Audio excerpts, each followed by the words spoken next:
पे गुरमीत चड्ढा जुड़ गए। गुरमीत, स्वागत है आपका। एक बहुत ही जोरदार मंगलवार साबित हुआ। निफ्टी ने नई ऊंचाइयां छुई। निफ्टी बैंक लगातार एक अच्छे खासे मोमेंटम में है, लेकिन ये जो हल्का सा कंसोलिडेशन या फिर हल्के हल्के डिप दिखाता है बाजार, और जैसे अप्रैल के शायद बिगनिंग में भी देखने को मिले थे, क्या वो मौके हैं हर निवेशकों को और डबल डाउन करने के लिए इंडियन स्टॉक मार्केट में? अर्षद, हमारा स्टांस बाय ऑन डिप्स रहा है, बट बाजार ने बहुत ज्यादा डिप्स दिए नहीं है। टू बी ऑनेस्ट, 2-4% को डिप नहीं बोलते हैं, ये तो इंट्राडे हो जाता है। I think the short term movement के लिए मैंने जैसे पहले भी बोला, हमें 10 ईयर यूएस को थोड़ा ट्रैक करना चाहिए और डॉलर इंडेक्स को। हमने देखा पिछले 3-4 दिनों में 5-10 पैसा सॉफ्टनिंग हुई वहां पे।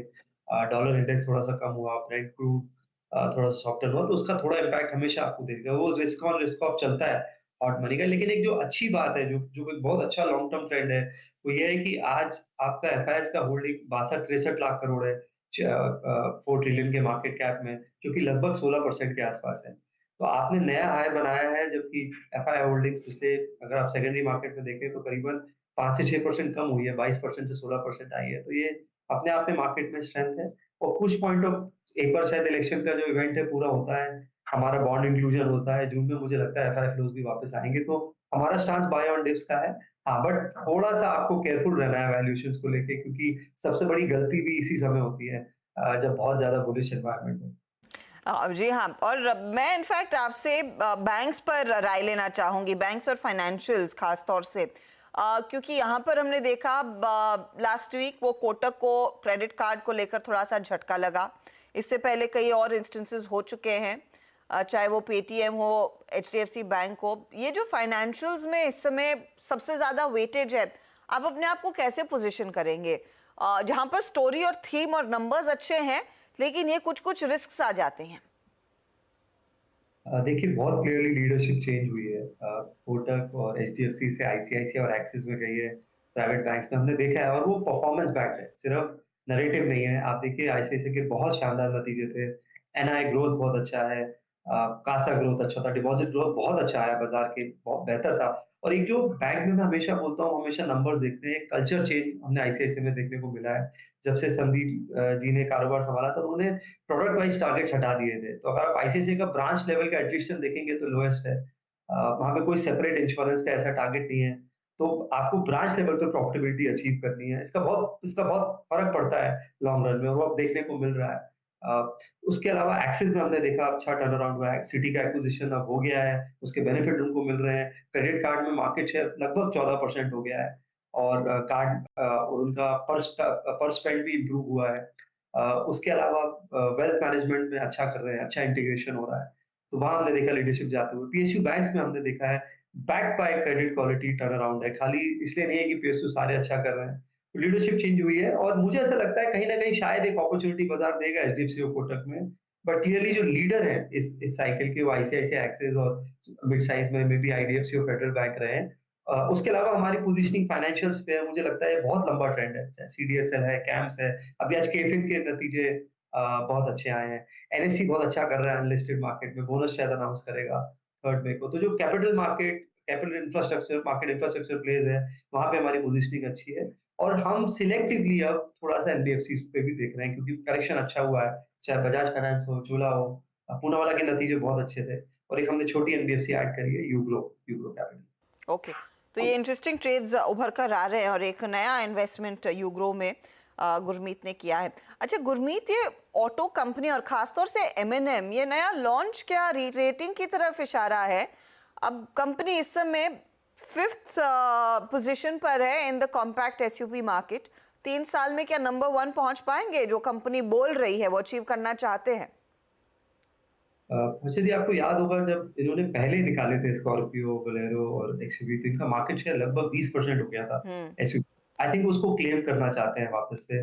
और back to back 4-5 successful launches हुए हैं, वो हमने देखा है। तो वो आई थिंक बाजार को ये कॉन्फिडेंस है, जो नया वर्जन है फेसलिफ्ट का, वो हेल्प करेगा। और एमएनएम का वैल्यूएशन सबसे रीजनेबल था सारे ऑटो स्टॉक्स में, आज से साल पहले जब 1200-1300 पे ट्रेड कर रहा था, 13-14 के अर्निंग मल्टीपल पे था।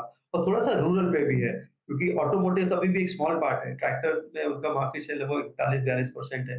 तो farm equipment, tractors, four wheeler सब पे अच्छा था। और थोड़ा एक बाजार को बीच में झटका लगा था जब आरबीएल बैंक ने स्टेक लिया था, उनको लगा कि शायद वापस से कैपिटल एलोकेशन जो कि थोड़ा रहा है उसको लेके होगा, बट आई थिंक वहां से बाजार मूव कर रहा है।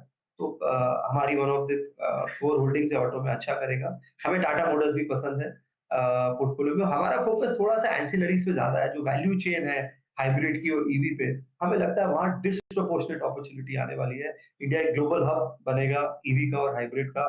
तो उसमें जो पूरा वैल्यू चेन है, चाहे वो गियर असेंबली है, हाइब्रिड असेंबली है, कंटेंट पर कार है, फ्रेम्स हैं, स्मार्ट लॉक्स हैं, हमने प्रोडक्ट वाइज मैपिंग करी है।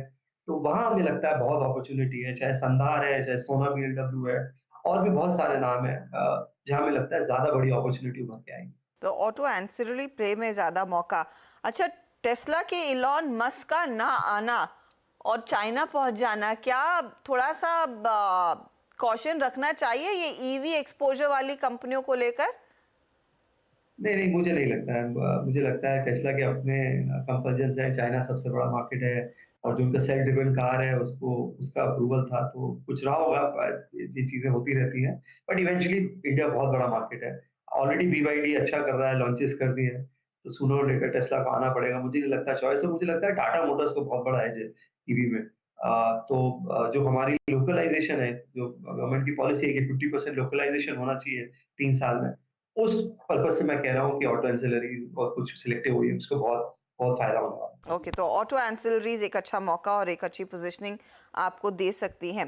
Power company and rightly so, क्योंकि ऑफ कोर्स हम देख रहे हैं पीक समर में क्या दिल्ली का तो मुझे पता नहीं टेम्परेचर क्या होगा, लेकिन मुंबई में 40 डिग्री में लोगों की बहुत हालत खराब हो रही है।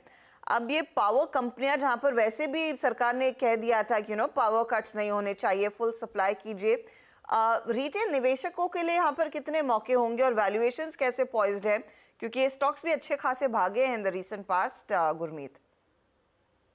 आपने बिल्कुल ठीक बोला, वैल्यूएशन कंफर्ट थोड़ा-सा कम है सभी। और मुझे लगता है कि चाहे वो टाटा पावर हो या अदानी की पावर कंपनीज़ हो, जेएसडब्ल्यू एनर्जी हो, या फिर जो सोलर पैनल के की इंग्रीडिएंट्स कंपनीज़ हैं, उनका वैल्यूएशन हो।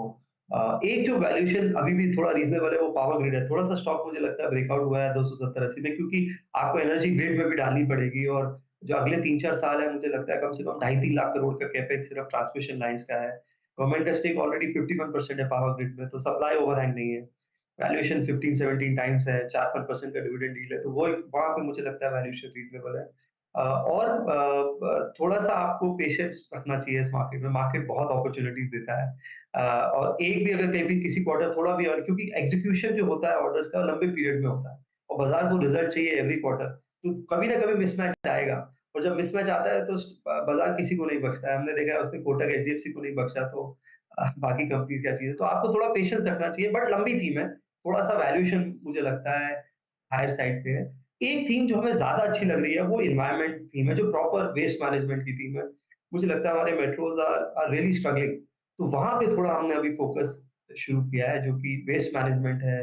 गवर्नमेंट की एक पॉलिसी आई है हर्षदा जी की, 30% पेट बॉटल्स जो है वो रीसाइकिल कंटेंट से होनी चाहिए 2025 से। उसके बाद पेनल्टी है ₹5 केजी फॉर फर्स्ट 6 मंथ्स, फिर ₹10 केजी। तो अभी इसकी डिमांड 4 साढ़े 4 लाख टन है, चाहे वो पेप्सी है, कोक है, डाबर है, हल्दीराम है, पेट सब जगह यूज़ होता है, फूड पैकेजिंग में, ड्रिंक्स में, बेवरेजेस में।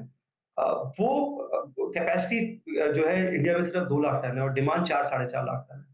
और plastic is a big issue, तो मुझे लगता है यहाँ पे हमें एक इस समय कंपनी अच्छी लगती है गणेशा इकोस्फेयर, तो उसपे हमारी थोड़ी नज़र, और कंपनीज़ को भी हम रिसर्च कर रहे हैं इस स्पेस में। गणेशा इकोस्फीयर में एक मौका ऑफ कोर्स, और एक बहुत बड़ी अपॉर्चुनिटी रहेगी इनफैक्ट वेस्ट मैनेजमेंट भारत में। कुछ और इस समय नया ताज़ा जो आप लोगों को पसंद आ रहा है, कुछ नई पोजीशन जो आपने शायद हैवी वेट्स में ली हो लेटली, या फिर मिड कैप्स में ही ऐसे यू ग्रो, गणेशा इकोस्फीयर जैसे स्टॉक्स आप आइडेंटिफाई कर रहे हैं? नहीं, हम कॉम्बिनेशन करते हैं। आईटीसी अच्छा लगता है हमें इस वैल्यूएशन पे। हमें लगता है कि काफ़ी वैल्यू अनलॉकिंग होगी डीमर्जर से अगले 2-3 साल में। करंट लेवल पे भी वैल्यूएशन रीज़नेबल है। हमें होटल स्टॉक्स बहुत अच्छे लग रहे हैं। मुझे लग रहा है कि ये एक स्ट्रक्चरल है, अभी सिक्लिकल नहीं रहा है सेक्टर। बिज़नेस मॉडल चेंज हुआ है। एसेट लाइट मॉडल हो गया है, ऑक्यूपेंसी लेवल्स बढ़ रहे हैं, टैरिफ बढ़ रहा है। तो बिज़नेस टूरिज़्म, रिलिजियस टूरिज़्म, और आपका जो डोमेस्टिक ट्रैवल है, तीनों में बहुत बढ़ोतरी है। तो मुझे लगता है कि हमारे पोर्टफोलियो में लेमन ट्री है, इंडियन हॉटेल्स है, ये हम ऐड कर रहे हैं और हम डिप्स पे कोई भी अच्छा लार्ज कैप जैसे टाटा कंज्यूमर अभी पीछे थोड़ा करेक्शन आया तो हमने ऐड किया है। किसी भी अच्छे लार्ज कैप में अगर हमें थोड़ा भी करेक्शन मिलता है, तो हम उसे ऐड कर रहे हैं पोर्टफोलियो में। गुरमीत, सीमेंट की थीम पर और खासतौर से अल्ट्राटेक के नंबर्स आपने कल देखे हों, क्या करंट लेवल्स जो स्टॉक कल आई थिंक इंट्राडे में 10,000 के लेवल्स को छूने में कामयाब था, यहाँ पर मौके ढूंढेंगे या फिर बाकी यूनिवर्स में कोई स्टॉक्स जहां पर आप तेजी करना चाहेंगे? थोड़ा वैल्यूएशन कंफर्ट नहीं है सीमेंट में अफसर जी, क्योंकि 2 चीज़ें हैं, जो बड़ा प्लेयर है आपके अगर आप अल्ट्राटेक भी देखें तो रियलाइजेशन में इम्प्रूवमेंट था, क्वार्टर ऑन क्वार्टर मार्जिन्स बढ़े हैं। वॉल्यूम ग्रोथ एक्सपेक्टेशन से ज़्यादा था बट उतना ज़्यादा नहीं था। अ, प्राइस हाइक्स के चांसेस हैं नहीं अभी, आगे रेनी सीज़न है। तो और सप्लाई प्रेशर आ रहा है मार्केट में और वैल्यूएशंस अच्छे खासे हैं। एसीसी आपको 1700-1800 में बिलो रिप्लेसमेंट कॉस्ट मिलता था, 2500 में नहीं है। अंबुजा भी हमने वो लेवल्स देखे थे जब हाइडेलबर्ग का रिपोर्ट आया था 300-400 का भी अभी। तो बट लार्ज जो सीमेंट स्टॉक्स हैं उनको कंसोलिडेशन का बेनिफिट मिलेगा और जिसकी एनर्जी एफिशिएंसी अच्छी है, जिसका ओवरऑल लॉजिस्टिक्स पे कंट्रोल अच्छा है, जितना आप अपने मार्केट से क्लोज हैं, क्योंकि freight is almost 25-30% of the cost cement में, तो वो मैटर करेगा। तो मुझे लगता है लार्ज प्लेयर्स को थोड़ा फायदा है, तो हम अंबुजा को देख रहे हैं लार्ज में। और एक हमने स्पेशल सिचुएशन मैंने पहले भी चर्चा की थी, ऐड किया है पोर्टफोलियो में, हालांकि उसमें थोड़ा टाइम लगेगा, वो सागर सीमेंट है। इमीडिएटली शायद कुछ ना हो, बट वो 50% रिप्लेसमेंट कॉस्ट के नीचे अवेलेबल है, $45 पर टन के वैल्यूएशन पे अवेलेबल है। नया सीमेंट प्लांट आज आप करेंगे तो शायद $100 पर टन लगेगा। तो एक स्पेशल सिचुएशन पे है हमारे पोर्टफोलियो में। बहुत बहुत शुक्रिया गुरमीत हमारे लिए समय निकालने के लिए, और ये मिड वीक हॉलीडे जो कल आ रही है उसे एंजॉय कीजिए। आपसे जल्द मुलाकात होगी। गुरमीत चड्ढा अपनी राय देते हुए